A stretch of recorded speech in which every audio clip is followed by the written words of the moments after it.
El canal del Congreso presenta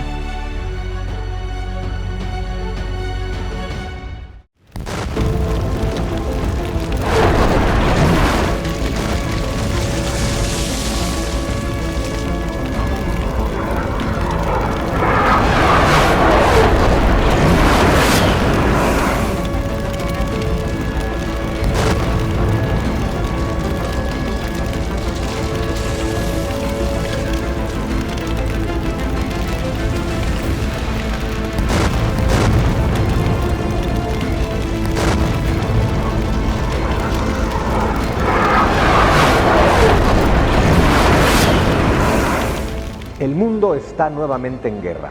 Dicho correctamente, el mundo está en guerra como siempre ha estado. El mundo vive una eterna guerra mundial. Bienvenidos al canal del Congreso, mi nombre es Juan Miguel Zunzunegui y vamos a tratar de comprender en este programa precisamente este concepto de una eterna guerra mundial.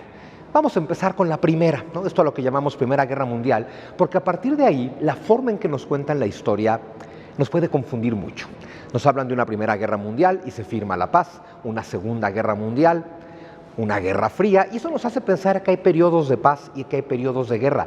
La realidad que hay que comprender es que los poderosos del mundo están en guerra siempre. A veces esa guerra es más conveniente por las vías no armadas a las que llamamos paz, donde siempre hay conflicto. A veces, cuando esas vías no armadas ya no funcionan, los países empiezan con el camino bélico y se declaran la guerra, pero siempre hay una guerra por algo muy simple. El objetivo de las potencias mundiales, por lo menos a partir del siglo XIX, es dominarlo todo. La guerra por el dominio de absolutamente todo no termina nunca. En este momento la guerra parece ser en Ucrania.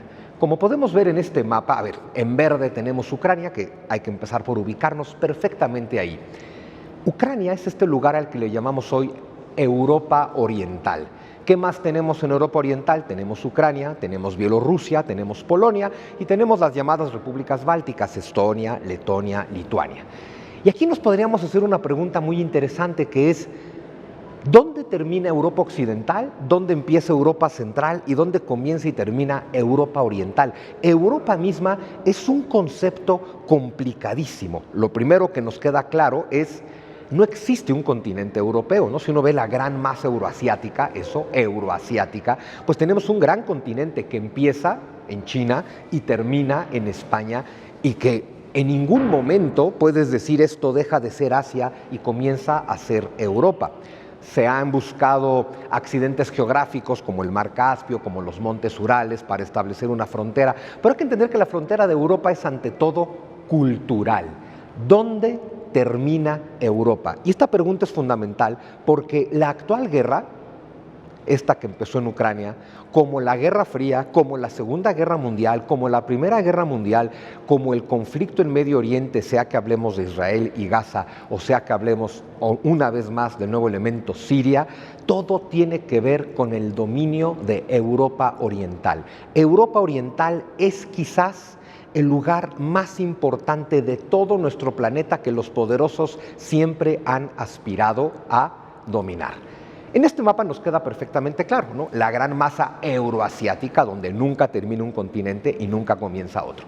En el año 1904, un geopolitólogo, tal vez uno de los pioneros de la geopolítica, John Hartford Mackinder, en 1904 estableció una máxima geopolítica que sigue rigiendo las guerras hasta hoy. Nos dijo una frase como esta: el que domine Europa del Este dominará el corazón de la Tierra. El que domine el corazón de la Tierra dominará la isla del mundo y el que domine la isla del mundo dominará el planeta. Bueno, esta frase que suena compleja y hasta puede parecer de una historia de fantasía, como si fuera del Señor de los Anillos, es bien importante comprenderla. Lo que nos está diciendo es: esto se trata de conquistar y dominar el planeta entero. Eso hay que asumirlo. Desde que hay capacidad bélica y económica de dominar el planeta, los poderosos buscan el dominio total. ¿Qué nos dice Mackinder? Para dominar el planeta hay que tener control sobre la isla del mundo o la isla mundo. ¿A qué le llama isla mundo Mackinder? A Eurasia, ¿no? A esta gran masa que va de China y el sureste asiático a la península ibérica. ¿Por qué le llama la isla mundo? Bueno, a ver, es el gran centro del planeta donde vive casi el 70% de la población humana y donde está más del 70% de los recursos, donde además hay recursos fundamentales para hoy, como siempre, la plata, el oro, pero el uranio, el wolframio, el litio, las tierras negras, las tierras raras, en fin. Entonces, tenemos la isla del mundo, que es toda Eurasia, 70% de la población mundial y 70% de los recursos. Nos dice Mackinder, para dominar la isla del mundo hay que dominar el corazón de la Tierra. ¿A qué le llama Mackinder el corazón de la Tierra?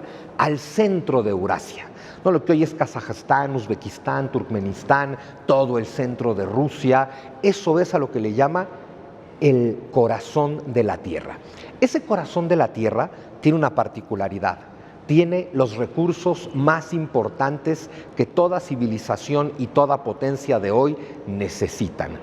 Y otra particularidad, si uno ve toda Eurasia, tenemos una zona muy poblada de un lado, que es China, ¿no? 1.500 millones de habitantes, una zona muy poblada al sur, que es India, otros 1.500 millones de habitantes, y una zona muy poblada al occidente, que es Europa, con 700 millones de habitantes, ¿no? Y Rusia. Y en medio, o sea, ese es el tema, tenemos Europa, tenemos India, tenemos China, y en medio el corazón de la Tierra, la zona donde están todos los recursos y donde hay menos población. Es por lo tanto la zona que China, India, el Islam, Europa y Rusia siempre se han peleado. Entonces, hay que dominar el planeta. Para dominar el planeta hay que dominar la isla del mundo, que es toda Eurasia. Para dominar la isla del mundo hay que dominar el corazón de la Tierra, que es este centro de Eurasia lleno de recursos. Y la premisa de Mackinder es, para dominar el corazón de la Tierra y por lo tanto la isla mundo y el planeta, hay que dominar Europa Oriental, es decir, Ucrania, Bielorrusia y Polonia. Estos tres países son clave, son fundamentales. ¿Por qué hay que dominar Europa del Este? Por un tema absolutamente geográfico. Europa es una gran planicie. El norte de Alemania es una gran planicie que se empieza a hacer cada vez más y más y más y más amplia. Cuando llegas a Rusia, tienes 2.000 kilómetros de frontera entre Rusia y Europa, que es una planicie. Defender una planicie, en términos militares estratégicos, es complicadísimo. Históricamente, las grandes potencias siempre han buscado llevar su frontera a un río, a montañas, a cordilleras, a mares, a lagos. Cualquier accidente geográfico que permita defender una frontera. Cuando tienes una planicie como la que empieza en Alemania, sigue por Polonia, llega a Ucrania y se mete a Rusia, y esa gran planicie europea penetra hasta el corazón de la Tierra, es dificilísimo de defender en términos militares. Toda esta guerra se trata de controlar Europa del Este. El gran tema es ¿dónde empieza Europa del Este? Más aún, ¿dónde empieza Europa? ¿Dónde está la frontera real entre Europa y Asia? Por más que se nos hable de los montes Urales, la verdad es que cuando hacemos la pregunta ¿dónde termina Europa?, lo que hay que entender es que este bloque al que hoy llamamos Occidente, la OTAN, Estados Unidos, Europa Occidental, lo que tratan es de ampliar el dominio de Europa cada vez más hacia el oriente, cada vez más hacia Rusia, dominar cada vez más Europa del Este para acercarse cada vez más al corazón de la Tierra, para tener cada vez más cerca el dominio de la isla del mundo, para tener cada vez más cerca el dominio del planeta. Vamos a hacer un repaso histórico, vamos a concentrarnos en Ucrania, porque esta actual versión de la guerra comienza en Ucrania y es muy importante que no nos compremos las versiones simplistas que en general aprendemos, ¿no? Pensar que la actual versión de la guerra empezó hace un par de años porque un día el presidente ruso Vladimir Putin se despertó con ganas de invadir un país inocente como Ucrania, es una versión simple que no nos va a explicar absolutamente nada. Creer eso es tan absurdo como creer dos cosas que creemos: que la Segunda Guerra Mundial empezó porque Hitler invadió Polonia, eso es mentira, y que la Primera Guerra Mundial empezó porque asesinaron al archiduque de Austria. Veamos qué cosas tenemos en común. Primera Guerra Mundial empieza con el asesinato del archiduque de Austria en Sarajevo, es decir, en un lugar de Europa del Este. La Segunda Guerra Mundial empieza cuando los nazis invaden Polonia, es decir, cuando Alemania se extiende a Europa del Este. La actual versión de la guerra comienza cuando Occidente y Rusia se pelean por Ucrania, es decir, otro lugar de Europa del Este. Lo que quiero dejar claro es que esta es una guerra por el dominio de Europa del Este, porque el que domine Europa del Este dominará el corazón de la Tierra, la isla del mundo y el planeta entero.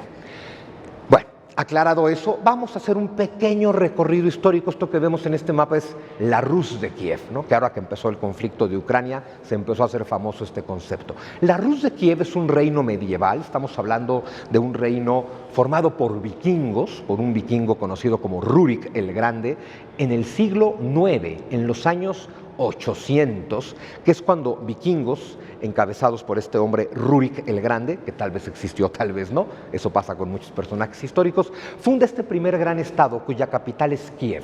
Ojo, esto no es el origen de Ucrania, ni el origen de Rusia, ni el origen de Bielorrusia, es la Rus de Kiev. Y de la partición de esta Rus de Kiev eventualmente van a surgir estos tres países. En este momento, ¿qué tenemos habitando esta Rus de Kiev? Pueblos eslavos.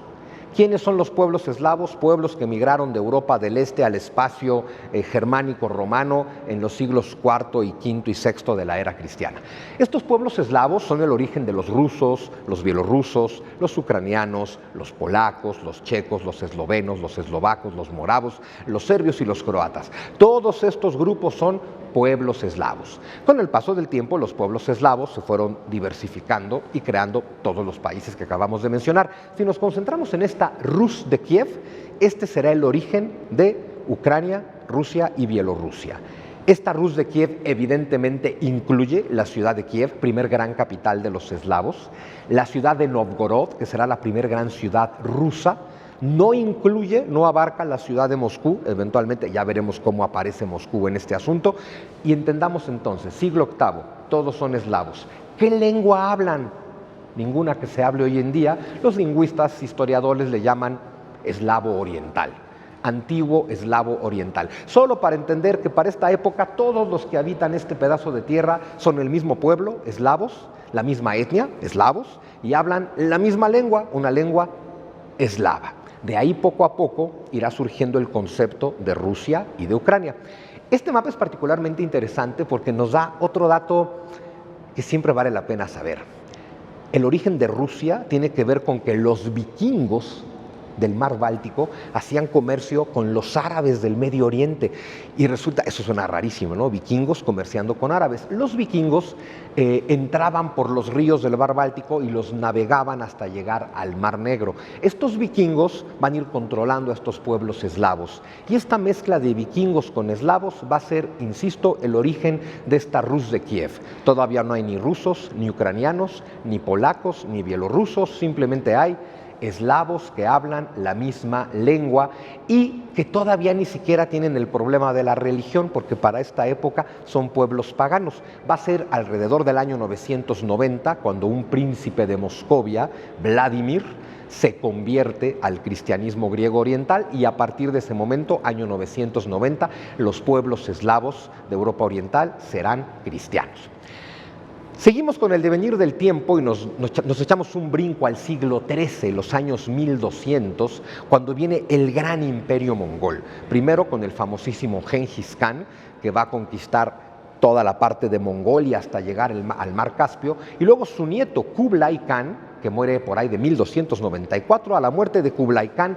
Todo esto que vemos en este mapa es lo que está bajo control de los mongoles. Y si nos concentramos en la zona de lo que hoy es Ucrania, podremos ver, uno, que todavía no hay Rusia, todavía no hay Ucrania, pero pasa una cosa muy interesante. Los mongoles van a extenderse por Europa y van a marcar su frontera en el río Dnieper. El río Dnieper es fundamental, es el río que hoy, si tú ves el mapa de la actual Ucrania, es el río que atraviesa Ucrania a la mitad. Los ríos, igual que las montañas, son fronteras naturales muy comunes. Entonces, los mongoles van a dominarlo todo hasta el río Dnieper. Bajo su control va a estar la ciudad de Novgorod, bajo su control va a estar la ciudad de Moscú, pero no va a estar la ciudad de Kiev.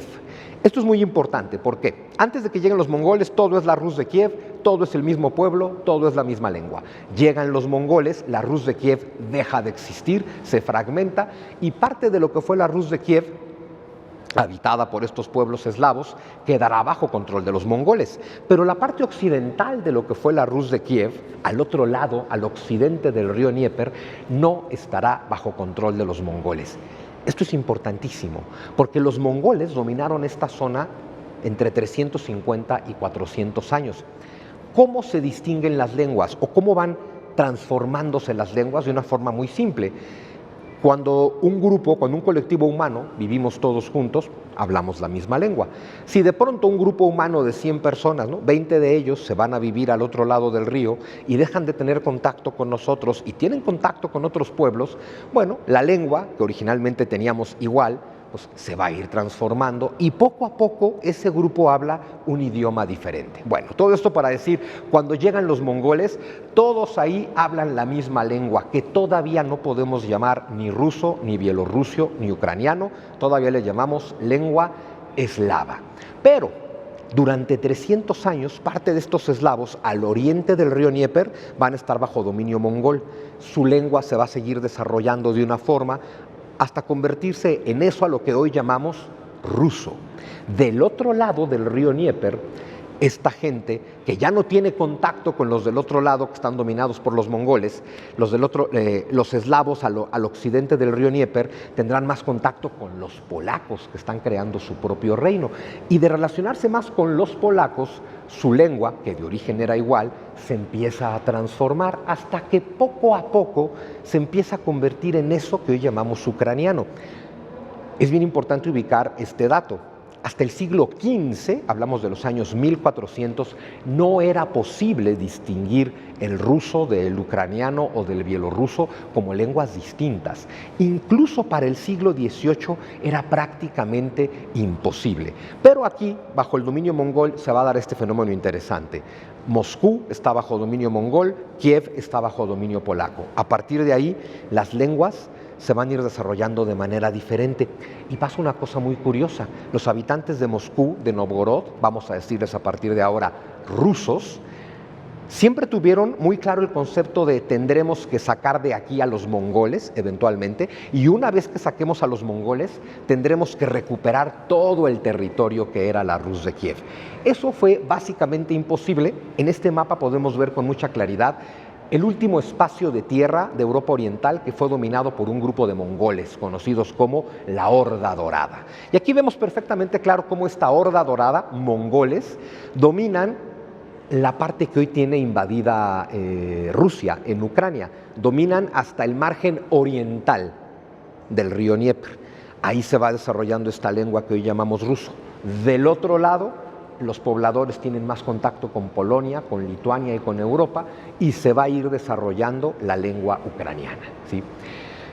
Vamos a meter a otro actor en este asunto que es particularmente importante. En el año 1453 el sultán Mehmed II tomó Constantinopla, la capital del Imperio Romano de Oriente, y empieza a existir el Imperio Otomano. Aquí vemos al Imperio Otomano en su momento de máxima gloria, en torno al año 1520, cuando domina prácticamente todo el Mediterráneo Oriental, el norte de África, el Medio Oriente y Europa Oriental. Y si vemos al norte del Mar Negro, ahí está la península de Crimea, que tantos conflictos ha causado, que de momento está bajo dominio de los turcos, ¿sí? No es de los rusos, no es de los ucranianos. Todavía en esta época, siglo XVI, está muy claro el concepto ruso. Los rusos tienen muy claro que son rusos y que hablan ruso.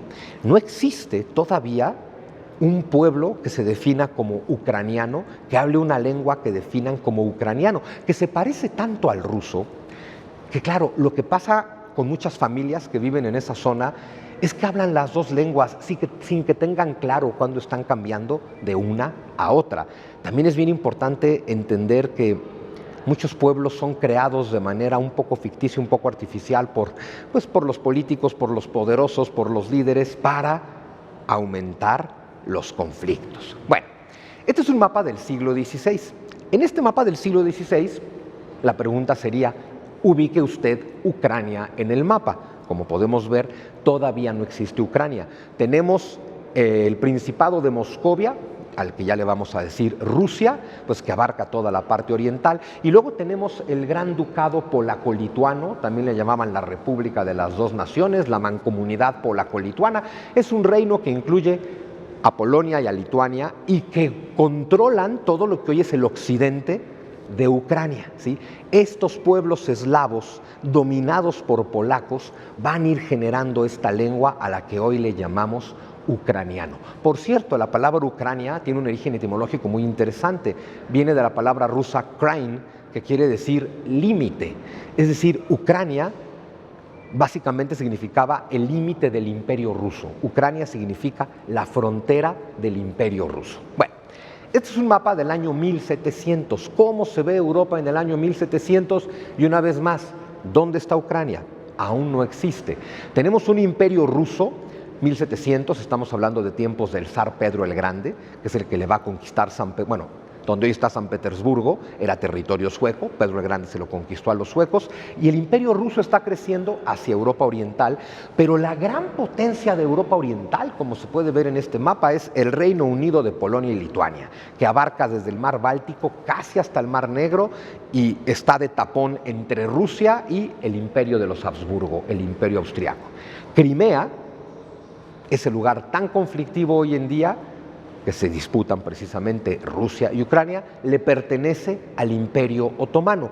A lo largo del siglo XVIII va a ser una política de Estado del Imperio Ruso tratar de conquistar la península de Crimea. ¿Por qué? Porque Rusia es un imperio que parece muy grande, es muy grande, pero tiene un problema geopolítico fundamental: no tiene salidas al mar.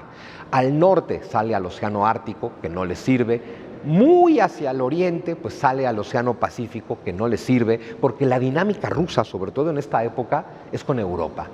Eventualmente lograron San Petersburgo, que los lleva al mar Báltico, que no es todavía una gran salida al mar, y están buscando Crimea para llegar al Mar Negro.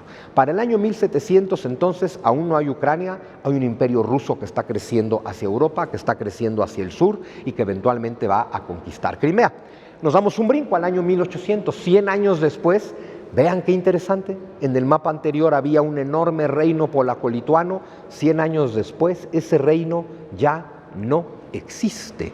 Polonia, el reino polaco-lituano, fue repartido entre Prusia, que es el origen de Alemania, el imperio austriaco de los Habsburgo y el imperio ruso. Es decir, que para el siglo XVIII, los años 1700, tenemos a tres potencias, Prusia, Austria y Rusia, peleándose por el dominio de Europa Oriental. Faltan 200 años para que John Mackinder nos diga que hay que dominar Europa Oriental para poder dominar el planeta, pero es algo que los poderosos ya van intuyendo y ya van comprendiendo. Es un gran conflicto por dominar Europa Oriental. Ojo, en el año 1783, la emperatriz rusa Catalina la Grande finalmente logró conquistarle Crimea al Imperio Otomano. Desde 1783, Crimea le pertenece al Imperio Ruso. No solo Crimea, como podemos ver en este mapa, todo lo que hoy es Ucrania, ya para el año 1800 es parte del Imperio Ruso. Y aquí va a venir un conflicto. Cuando los rusos finalmente logran tomar Crimea y volver a conquistar estas tierras al occidente del río Dnieper, donde viven los, vamos a llamarles ya, ucranianos, claro, estos rusos traen esta idea romántica de nos tardamos 500 años, pero finalmente logramos recuperar el territorio de la Rus de Kiev antes de que llegaran los mongoles. La gran sorpresa para esos rusos fue descubrir que sus compatriotas al otro lado del río ya no hablaban la misma lengua. Claro que en estos siglos de estar separados y de ser entidades políticas distintas, las lenguas se fueron desarrollando por caminos diferentes, y si bien hasta la fecha un ruso, un ucraniano y un bielorruso pueden estar los tres juntos, hablar cada uno su lengua y se van a entender perfectamente, sí notan que ya no usan las mismas expresiones y las mismas palabras. Pero bueno, para el año 1800 sigue sin haber Ucrania, existe el Krain, ¿no? Krain, que es el límite del imperio, de ahí viene la palabra Ukraine, Ucrania. Krain quiere decir el límite del imperio. Pero bueno, para 1800, Europa Oriental está siendo disputada entre Prusia, Austria y Rusia. ¿Qué pasa a partir de 1815? Vean cómo el Imperio ruso creció. ¿Qué estamos viendo? Potencias occidentales como Prusia y Austria están tratando de crecer al oriente. Potencias orientales como Rusia están tratando de crecer hacia el occidente. Es decir, se están disputando Europa del Este, porque el que domine Europa del Este lo dominará todo. En las guerras napoleónicas, el Imperio ruso es el que derrota a Napoleón, invade Polonia y en gran medida como premio por derrotar a Napoleón en el Congreso de Viena de 1815 al Imperio ruso se le entregó Polonia. Durante un siglo, de 1815 a 1914, Polonia va a ser parte del Imperio ruso. Finlandia, que era parte del Imperio sueco, va a ser ahora parte del Imperio ruso. Para 1815 tenemos la versión más grande que ha llegado a tener el Imperio ruso. Este Imperio ruso ya llega hasta la frontera con Corea, ya llega hasta el Cáucaso, a lo que hoy es Georgia, Azerbaiyán y Armenia, frontera con el Imperio otomano, y tiene frontera con Alemania. Es decir, es el Imperio ruso en su momento de máxima expansión. Y claro, si en este momento nos preguntáramos quién domina Europa Oriental, pues está claro que es Rusia. Rusia domina Finlandia, Estonia, Letonia, Lituania, Polonia, lo que hoy es Bielorrusia, lo que hoy es Ucrania. Todo es parte del Imperio ruso y es el Imperio ruso el que tiene el gran control de Europa Oriental. Ojo, siglo XIX, está comenzando la Revolución Industrial y la Revolución Industrial tiene una característica fundamental. Básicamente, Revolución Industrial significa que desarrollamos combustibles y máquinas. Y con máquinas y con combustibles, de pronto el ser humano tiene la capacidad de producir 1000 veces más que antes. El problema es que si tú puedes producir 1000 veces más que antes, lo cual te puede hacer 1000 veces más rico, sí, pero necesitas 1000 veces más recursos. ¿Dónde están los recursos necesarios para alimentar esta revolución industrial? En Europa del Este. Estamos hablando de que en el siglo XIX es cuando en el Imperio ruso se empieza a extraer por primera vez en la historia moderna y con técnicas modernas petróleo. Los rusos empiezan a sacar petróleo del mar Caspio, del puerto de Bakú, hoy capital de Azerbaiyán, desde 1840. Ya para 1860 los británicos están sacando petróleo de la Mesopotamia del Imperio Otomano. Ya tenemos desde el siglo XIX una guerra por recursos, porque los recursos son necesarios para alimentar la revolución industrial. La revolución industrial te da poder económico, el poder económico te da poder político y eso es lo que todos están buscando. Cada vez está más claro que hay que dominar Europa del Este. El Imperio ruso alcanzó entonces este tamaño en 1815 y así es como llegó a la Primera Guerra Mundial. Son los 100 años de máxima expansión del Imperio ruso. Si nos ubicamos en 1914, como estamos en este mapa, una vez más vemos que Rusia domina toda Europa del Este, domina Finlandia, Estonia, Letonia, Lituania, Polonia, Bielorrusia y Ucrania. Si aquí nos preguntamos ¿dónde está Ucrania? Bueno, pues todavía no hay Ucrania, no existe Ucrania como tal, ni siquiera existe el nombre Ucrania para referirse a una región del Imperio ruso, porque esta región del Imperio ruso, que hoy llamamos Ucrania, se llama Nueva Rusia, desde que es conquistada por Catalina la Grande. ¿Y qué tenemos del otro lado? Tenemos un imperio alemán y un imperio austrohúngaro de los Habsburgo en contacto con el Imperio ruso. ¿Qué están peleando? Europa Oriental. Cuando empieza la Primera Guerra Mundial siempre nos han dicho que es porque mataron al archiduque de Austria en Sarajevo. Sarajevo es la capital de Bosnia-Herzegovina, que está en Europa del Este. Todo es un conflicto por Europa del Este. Ahora, ojo con esto. En este mapa de 1914, pónganle mucha atención antes de cambiar el siguiente, en este mapa de 1914, a la pregunta ¿quién domina Europa del Este? La respuesta es muy clara, es Rusia.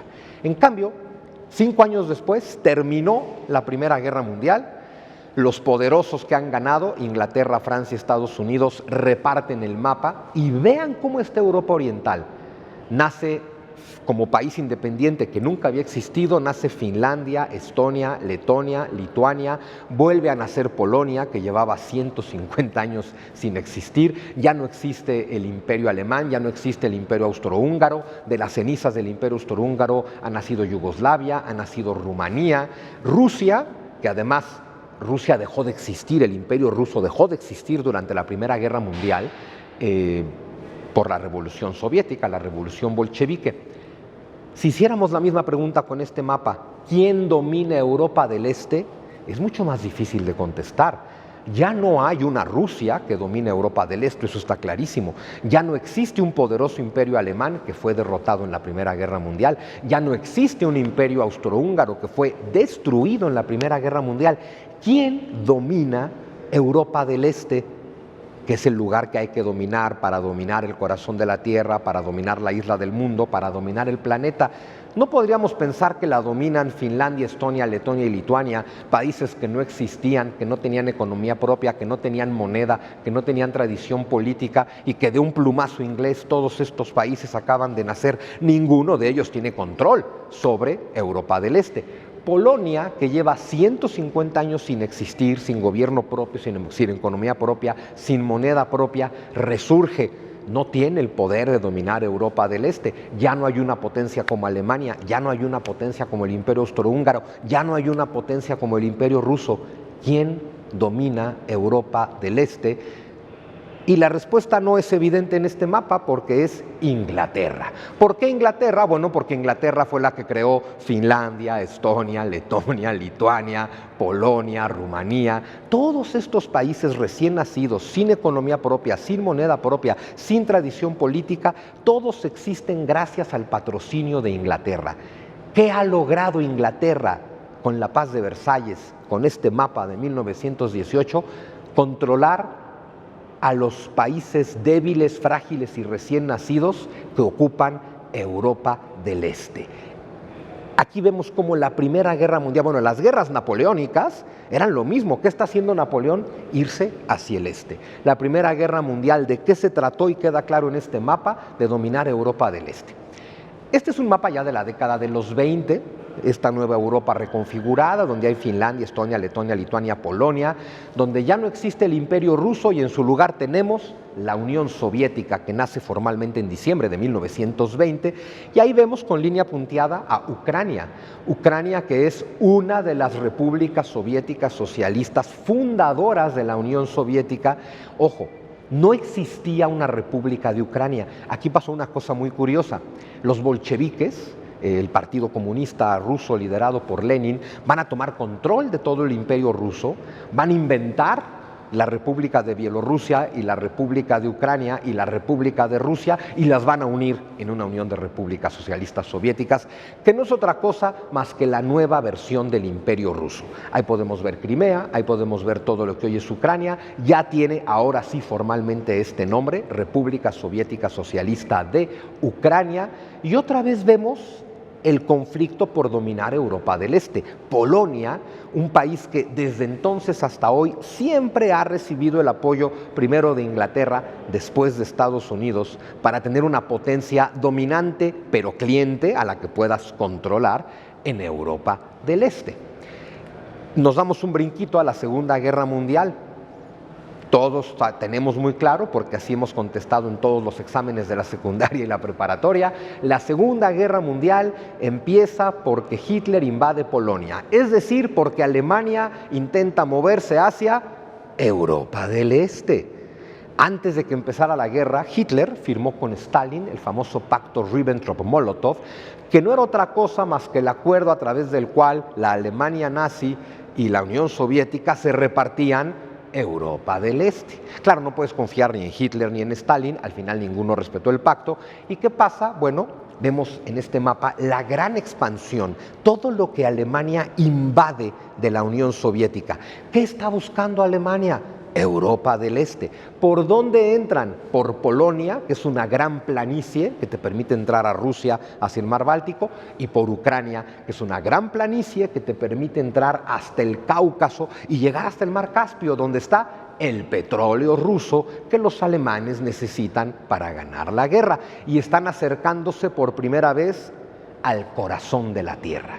Recordemos, el que domine Europa del Este dominará el corazón de la Tierra, el que domine el corazón de la Tierra dominará la isla del mundo, y el que domine la isla del mundo dominará el planeta. El tema es que el llamado corazón de la Tierra ha sido posesión de Rusia desde el siglo XVI. ¿Qué estamos viendo del siglo XVIII hasta hoy? Cómo otras potencias tratan de quedarse con ese corazón de la tierra. Aquí vemos un poco cómo se vería el mapa poco antes de que empiece ya la debacle de los nazis, en torno a 1944. Todo lo que vemos en este color marrón oscuro es lo que quedó bajo control de los nazis. ¿Qué controlan? Europa del Este. Y si quisiéramos ubicar la actual Ucrania en el mapa, vemos cómo la parte oriental del río Dnieper sigue bajo control ruso, pero la parte occidental está bajo control alemán. Ucrania ha sido importantísima siempre. El tema es que después de la Segunda Guerra Mundial, la Unión Soviética tuvo una expansión tremenda y abarcó prácticamente toda Europa del Este y toda Europa Central. Justo en este mapa lo podemos ver. Estos son los dominios soviéticos entre 1949 y 1989. En este rojo un poco más oscuro podemos ver lo que es propiamente la Unión Soviética. Ojo, recordemos, la Unión Soviética, su nombre es muy importante, Unión de Repúblicas Soviéticas Socialistas. Es decir, son varios países o varias repúblicas que se han unido en una gran federación comunista, en una gran federación de repúblicas que comparten ser soviéticas socialistas. Pero toda la parte que vemos en rojo oscuro, que son repúblicas integrantes de la URSS, Estonia, Letonia, Lituania, Bielorrusia, Ucrania, Moldavia, son repúblicas de la Unión Soviética que antes eran parte del Imperio Ruso. Es decir, nunca ocurrió que los soviéticos conquistaran países que antes existían y eran independientes. Ocurrió que los soviéticos renombraron los territorios del Imperio Ruso. Pero en un rojo más clarito vemos en este mapa Polonia, Alemania Oriental, Checoslovaquia, Rumanía, Bulgaria.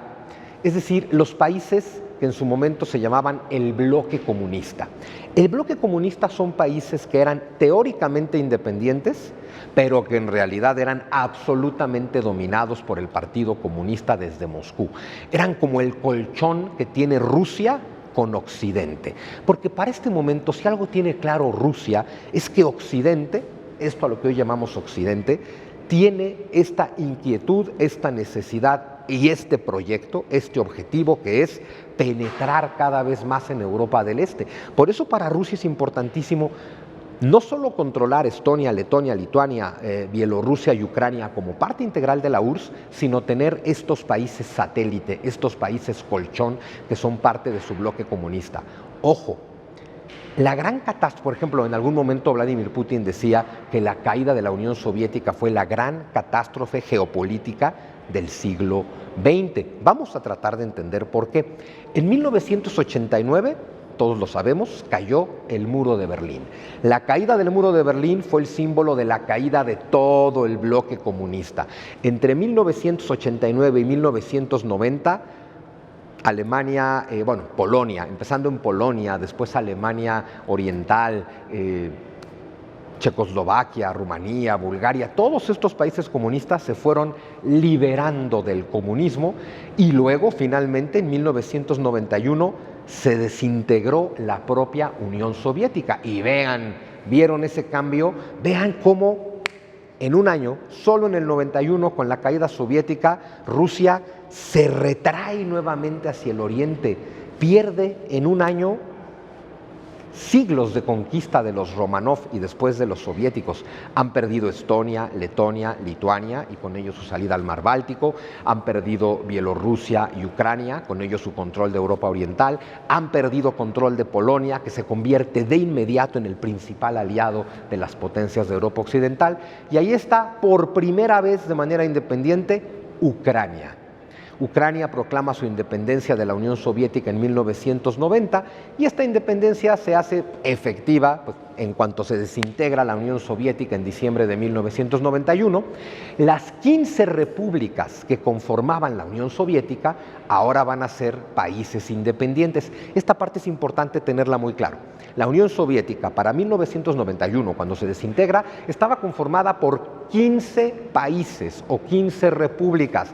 Vamos a tenerlas claras muy todas. En Europa, Estonia, Letonia, Lituania, Bielorrusia, Ucrania y Moldavia. En el Cáucaso, Georgia, Azerbaiyán y Armenia. Y en Europa Central, Kazajstán, Turkmenistán, Uzbekistán, Tayikistán y Kirguistán. Y a lo largo de toda Eurasia, Rusia. Esto es confuso porque de pronto en los medios de comunicación se usaba como sinónimo Unión Soviética y Rusia, y nunca lo fueron. Rusia era y siempre fue una de las repúblicas que conformaban la Unión Soviética. Entonces, la desintegración de la Unión Soviética significa que estos 15 países ahora se convierten todos en países independientes. Pero Rusia, pues pierde toda esta parte de Europa Oriental y a partir de este momento vuelve la guerra por Ucrania. Si nos ponemos a pensar en la Guerra Fría, este periodo entre 1949 y 1989, ¿qué es esta Guerra Fría? Siempre se nos vendió que era un conflicto ideológico entre capitalismo liberal y comunismo. El comunismo, que era la fuente de todos los males y encarnado por la Unión Soviética. Sin embargo, el conflicto nunca fue propiamente contra el comunismo. El conflicto es de Estados Unidos contra Rusia. ¿Por qué? Porque todo se trata del control y el dominio de Europa Oriental. Termina la Guerra Fría, perdió la Unión Soviética y toda esta Europa Oriental que estaba bajo control soviético y que es tan importante dominar, ahora son nuevamente, como al principio del siglo XX, como tras la Primera Guerra Mundial, países independientes, nuevos, frágiles, sin economía, sin tradición política y que van a depender de Estados Unidos y de Inglaterra. Entonces vemos cómo sí hay un proyecto de Estados Unidos e Inglaterra de irse acercando a Europa del Este. Este es el mapa panorámico, solo para que tengamos claro lo que decíamos, ¿no? Todo esto fue la Unión Soviética, la república que vemos ahí al centro, grandota, en este color ocre, eso es Rusia, pero bueno, ahí vemos el Asia Central, con Uzbekistán, Kazajstán, etcétera. Todo esto era la Unión Soviética. Ahora, una vez más, Europa Oriental ha quedado sin dueño. Y a nivel geopolítica, a nivel esta guerra eterna de los poderosos, cuando un territorio se queda sin dueño, es precisamente para que un poderoso se lo apropie. Y ahora vamos a brincar ya hasta tiempos modernos, porque este es un mapa que nos habla de la expansión de la OTAN. Se ha hablado mucho con esta guerra en Ucrania, que hay que entenderlo, no es la guerra de Rusia contra Ucrania, es la guerra de Occidente contra Rusia que se está librando en Ucrania. Ucrania es el botín, Ucrania es lo que quiere tanto Rusia como Occidente. Ojo, hay que dominar Europa del Este. ¿Qué es Europa del Este? Fíjense qué interesante. Polonia, Bielorrusia y Ucrania. Polonia es absolutamente occidental, siempre tuvo ese carácter, siempre tuvo esa vocación y desde que cae el bloque soviético, Polonia es absolutamente prooccidental. Luego tenemos Bielorrusia, que tenemos clarísimo, ¿no? Este país de Lukashenko, Bielorrusia que es totalmente oriental, totalmente rusa. Entonces tienes una Polonia occidental y una Bielorrusia muy rusa. ¿Qué nos queda? Ucrania. Y Ucrania tiene este problema. Desde que cae la Unión Soviética, la mitad de la población de Ucrania tiene un carácter más pro-occidental, pro-Estados Unidos, pero la otra mitad tienen este carácter pro-ruso. ¿Y eso por qué? Bueno, porque cuando cayó la Unión Soviética, quedó esta Ucrania gigantesca donde solamente la mitad de la población de Ucrania habla ucraniano. La parte oriental de Ucrania está poblada por rusos, que hablan ruso, que se sienten rusos y que quieren ser rusos. Y este es el contexto de la guerra y este es el pretexto para la guerra. Pero este es un mapa de la expansión de la OTAN. Cuando cayó la Unión Soviética, cuando se reintegró Alemania en el año 1990, en el Tratado de Moscú, es cuando se le prometió a Gorbachov que la OTAN no se iba a acercar al oriente. Y sin embargo aquí vemos las expansiones de la OTAN, como en una primera expansión de la OTAN al final del siglo XX, lo vemos ahí en morado, pues integran a la República Checa, integran a Polonia y luego más adelante en una segunda expansión ya en el siglo XXI integran a Estonia, Letonia, Lituania, Bulgaria y Rumanía. Es decir que sí hay una OTAN acercándose a Europa del Este, el lugar que hay que dominar para dominar el mundo, y cercando a Rusia, que sigue siendo el actual dueño de la llamada, el llamado corazón de la tierra. Justo en este mapa de Ucrania vemos esta situación de la que les estoy hablando. La parte más occidental de Ucrania, que vemos en este mapa en amarillo, es donde la mayor parte de la población habla ucraniano. Si nos vamos a la parte más occidental, frontera con Polonia, solo el 5% de la población ahí habla ruso, y un poquito más al centro, el 25% de la población habla ruso, los demás hablan ucraniano. Pero si nos vamos a la parte oriental, pues estamos hablando de que hay territorios donde hasta el 93% de la población habla ruso. En el sur, el 85% de la población habla ruso. En la península de Crimea, el 95% de la población son rusos que hablan rusos porque conquistaron la península de Crimea desde el siglo XVIII. Pero es que pasó una cosa muy interesante. En tiempos soviéticos, en 1954, tras la muerte de Stalin, tomó el poder en la Unión Soviética un ucraniano, Nikita Khrushchev. Y Nikita Khrushchev decidió que la administración de la península de Crimea, que estaba en Moscú, se le cediera a Kiev. Y esta es la razón por la cual, tras la caída de la Unión Soviética, de pronto la península de Crimea, que siempre había sido rusa, pues por una situación burocrático-administrativa, de pronto era ucraniana, aunque ninguno de sus habitantes quería ser ucraniana. Y te comento esto porque también decimos mucho en los discursos tan falaces que tenemos en esto de la guerra, cosas como que no hay nada que nos importe más que la paz. Estamos dispuestos a lo que sea con tal de tener paz. Y me gusta agregar, estamos dispuestos a lo que sea menos a ceder. Porque si de verdad lo que más nos importara fuera la paz, tal vez podríamos aceptar que tras la caída soviética las fronteras ucranianas quedaron mal trazadas y que se podría hacer un consejo, un grupo de estudio y una serie de plebiscitos para hacer nuevas fronteras. Pero no nos interesa la paz. Aquí tienes un pretexto perfecto para hacer guerra, porque con el tema de defender a los rusoparlantes de Ucrania es que Putin se puede meter a Ucrania, y con el tema de hay que defender al mundo de los rusos es con lo que Occidente se puede meter a Ucrania. ¿Qué están buscando los dos? Ucrania. ¿Qué les interesa a los dos? Ucrania, más no los ucranianos. Porque esta es la tragedia de esta guerra. Tanto Occidente como Rusia, como Volodymyr Zelensky están dispuestos a sacrificar hasta el último ucraniano porque esto se trata de dominar Europa del Este. ¿Por qué es tan importante Europa del Este? Además de que es la entrada al llamado corazón de la Tierra y por lo tanto a la isla del mundo y por lo tanto al dominio planetario, veamos también el tema de los gasoductos y los oleoductos. La Unión Soviética, bueno, el Imperio Ruso, después Unión Soviética, hoy Federación Rusa, tiene las principales fuentes de gas natural y de petróleo del mundo. Siberia tiene una cantidad de recursos energéticos tremendos y particularmente desde la caída soviética en la década de los 90, ya había antes ductos soviéticos que le llevaban combustible a Europa. Tras la caída soviética y además en tiempos de Boris Yeltsin, que hubo buena relación entre Rusia y Europa, se hicieron todavía más ductos, hasta que se llegó a un punto en el que toda Europa dependía energéticamente del gas y el petróleo ruso, lo cual parecía una buena idea. La Rusia de los 90 parecía amistosa, parecía amigable, parecía una Rusia en la que Occidente podía confiar y te podía dar petróleo y gas súper barato.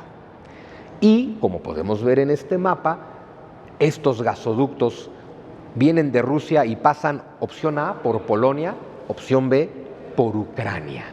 ¿Qué pasa en Ucrania? Ucrania tiene sus propias fuentes de gas y de petróleo y tiene ductos que son rusos, que son propiedad rusa de Gazprom. Y de pronto viene la inquietud de independizar energéticamente a Europa de Rusia. ¿Y esta inquietud en quién nació? ¿En los ucranianos? No necesariamente, nació también en Joe Biden y Hunter Biden, que resultan ser los amos y señores del gas ucraniano, particularmente de la empresa ucraniana Burisma Holdings, que hasta antes de que empezara la guerra, su CEO era Hunter Biden, aquel al quien su papá, el presidente, ya le dio un indulto presidencial a pesar de estar en la cárcel por una serie de corruptelas, pero en fin.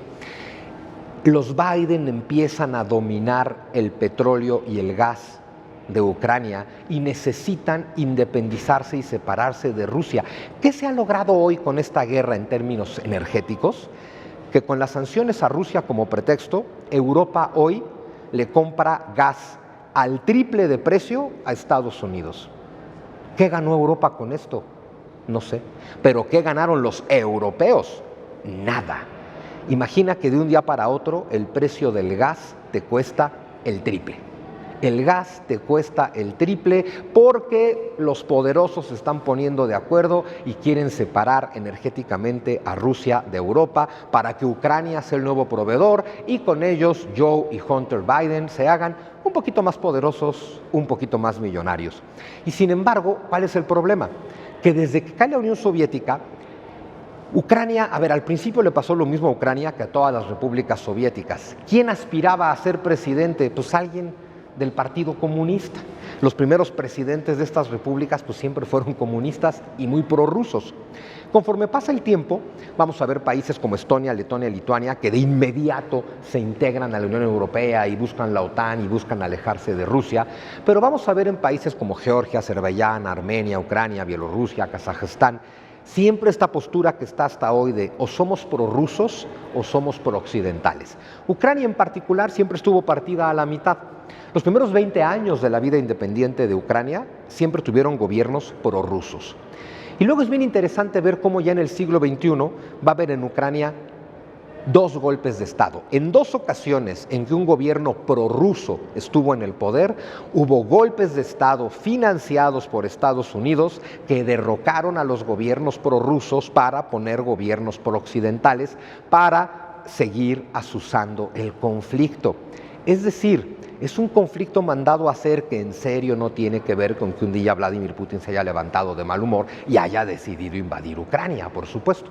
Pero además aquí aparece otra persona interesantísima que se comenta muy poco, Ihor Kolomoisky. Y es muy importante conocer a Ihor Kolomoisky porque es el titiritero de Volodymyr Zelensky. Ihor Kolomoisky es un magnate ucraniano. Tiene triple nacionalidad, es ucraniano, chipriota e israelí. Es judío, igual que Volodymyr Zelensky, por eso tiene la nacionalidad israelí. Chipriota, no tengo claro aún por qué, y Ucrania porque nació ahí.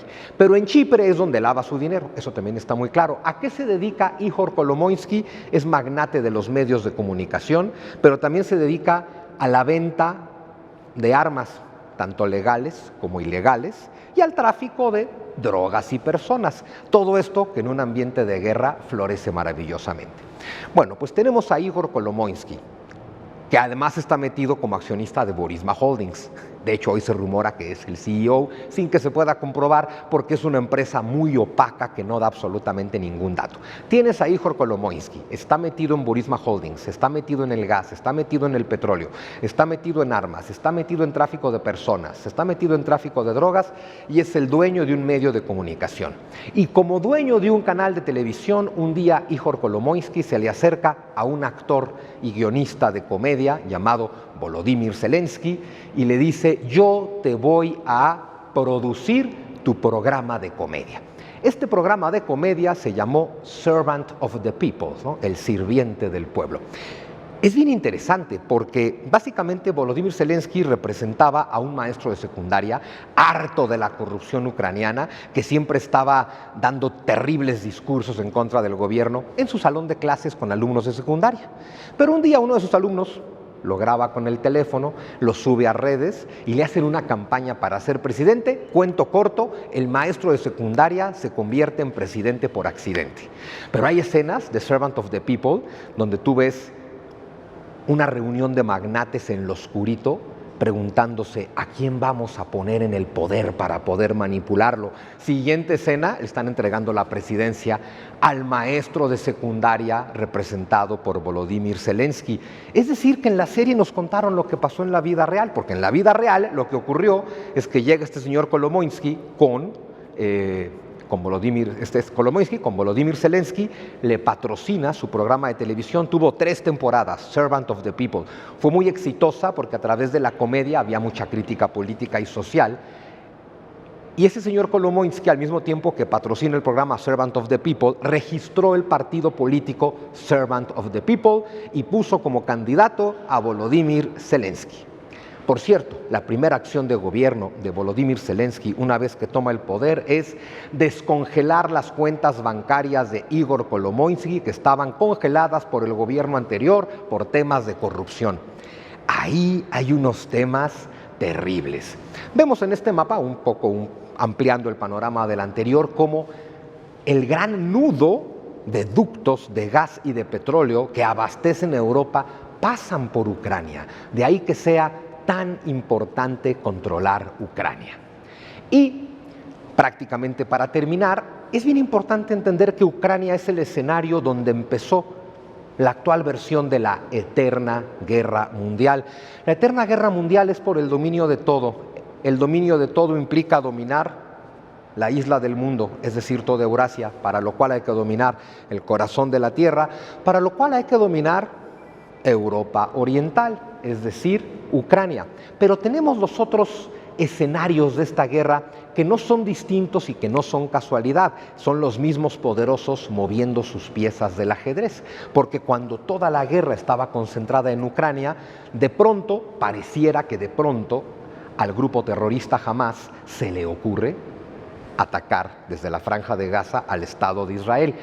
El grupo terrorista Hamás no actúa si no tiene el visto bueno de parte de Irán, que por cierto es uno de los grandes aliados de Rusia. Es decir, que cuando la guerra está demasiado concentrada en Ucrania, se está abriendo otro frente de batalla, ahí en Israel, gran aliado de Estados Unidos y de Occidente, que hace que necesariamente Estados Unidos y Occidente tengan que desviarse un poco de Ucrania para atender lo que está pasando en la Franja de Gaza. Pero al mismo tiempo que no se nos olvide lo que ocurre en el extremo oriental, donde tenemos a China diciendo que no se les olvide que Taiwán es mío y lo pienso recuperar. Hay que recordar que Taiwán es parte del imperio chino desde el siglo XVIII. Antes de eso no era de nadie, fue un tiempo de los españoles, fue un tiempo de los portugueses, fue un tiempo de los holandeses, fue parte del imperio chino, hasta que cae el imperio chino a principios del siglo XX, en gran medida atacado por Inglaterra, Japón y Estados Unidos. Y luego en la Revolución Comunista, que triunfa con Mao en octubre del 49, es cuando algunos que salen huyendo del régimen comunista de Mao se establecen en Taiwán. Y desde entonces China siempre dijo, recuperaremos Taiwán. Hay una agenda. En el 2049 se cumplen 100 años de que los comunistas tomaron el poder en China y tienen perfectamente claro que para ese año tienen que haber recuperado todo lo que fue imperio chino, incluyendo Taiwán. Taiwán es fundamental. Douglas MacArthur, el que se encargó del teatro oriental en la Segunda Guerra Mundial por parte de Estados Unidos, definió Taiwán de esta forma: un portaaviones gigante e insumergible frente a la costa del enemigo. El enemigo es China. China tiene muy claro lo que es Taiwán para Estados Unidos, un portaaviones gigante e insumergible frente a su costa. Pero no solo eso, entre Japón y Taiwán hay toda una cadena de islas que están bajo control o de Japón, o de Estados Unidos, o de Taiwán. Y al sur de Taiwán sigue esta cadena de islas bajo control de Taiwán y más adelante de las Filipinas. Y esta primera cadena de islas hace que China, aunque tenga una aparente salida al mar gigantesca, en realidad tiene a la Marina norteamericana encerrándolos. Es fundamental para la subsistencia misma del Estado chino tener Taiwán. Taiwán, que ojo, no es un país independiente. Solamente 10 países del mundo hoy en día reconocen a Taiwán como país independiente, entre ellos el Vaticano, Paraguay, San Cristóbal y Nieves, las Islas San Kitts, Trinidad y Tobago, y por ahí creo que Nicaragua. Estados Unidos no reconoce a Taiwán como país independiente. Una cosa que no nos cuentan es que si tú quieres tener relaciones con China, sean diplomáticas, sean económicas, comerciales, tú tienes que aceptar la política china que se llama una sola China. La política una sola China deja muy claro, solo existe un Estado chino y un gobierno chino que representa a todo el pueblo chino. Y, según los comunistas, ese gobierno está en Beijing. Si tú quieres tener relaciones con China, tienes que aceptar que China es la única China y por lo tanto no reconoces a Taiwán. Estados Unidos no reconoce a Taiwán como país, lo cual complica más el tema cuando vemos comentarios como que si China pretende invadir Taiwán, Estados Unidos está dispuesto a defenderlo. Y la gran pregunta sería, ¿en calidad de qué? Si el propio Estados Unidos reconoce que Taiwán es parte de China. Pero bueno, China, que es mucho más inteligente que Rusia, me parece, está esperando que todos los escenarios se desarrollen del otro lado para que cuando todos los frentes de guerra tengan muy ocupado Estados Unidos en el centro de Eurasia, ellos se puedan quedar con Taiwán, que es finalmente lo que están buscando. Entonces, tenemos el frente ucraniano, tenemos el frente Gaza-Israel, tenemos, porque siempre tenemos, el frente iraní, que es otra forma de entrar al corazón de la Tierra, tenemos el frente del Asia-Pacífico, que es Taiwán, y hace unos pocos días se acaba de volver a abrir el frente de Siria. Siria, una dictadura, un régimen terrorista que estaba en gran medida sostenido por Rusia, que finalmente ha caído. ¿Qué quiere decir? ¿Y por qué cayó? O más bien, ¿por qué de pronto hay rebeldes otra vez en Siria contra el gobierno de Bashar el-Assad? Claro, en un momento en el que Rusia, tan concentrada en Ucrania, no se puede dar el lujo de respaldar a Siria, y así como Rusia le abre un frente a Estados Unidos en Gaza-Israel, Estados Unidos le abre un frente a Rusia en Siria. Con esto que entendamos, ni a Rusia, ni a Estados Unidos, ni a Occidente les importan ni los ucranianos, ni los palestinos, ni los judíos, ni los sirios, ni los taiwaneses, ni nadie. Les interesa el control, les interesa el poder. Con este mapa podemos terminar esta explicación volviendo a esta máxima geopolítica de John Hartford Mackinder, establecida en 1904, quien domine Europa del Este dominará el corazón de la Tierra. Quien domine el corazón de la Tierra dominará la isla del mundo, quien domine la isla del mundo dominará el planeta. La guerra de los poderosos que nunca termina, que es una eterna guerra mundial, se trata de dominar el planeta. Para eso tienen que dominar el corazón de la Tierra, que básicamente es Rusia. Para eso tienen que dominar Europa Oriental, que es básicamente Ucrania. Esta es la razón de la guerra. Esto fue la eterna guerra mundial, fundamental comprender a profundidad y con verdaderas causas y razones qué es lo que está pasando en el mundo. Yo soy Juan Miguel Zunzunegui, sígueme en todas mis redes, JM Zunzu en todas las redes sociales y por supuesto muchísimas gracias al canal del Congreso por permitirme dar esta explicación sobre la eterna guerra mundial.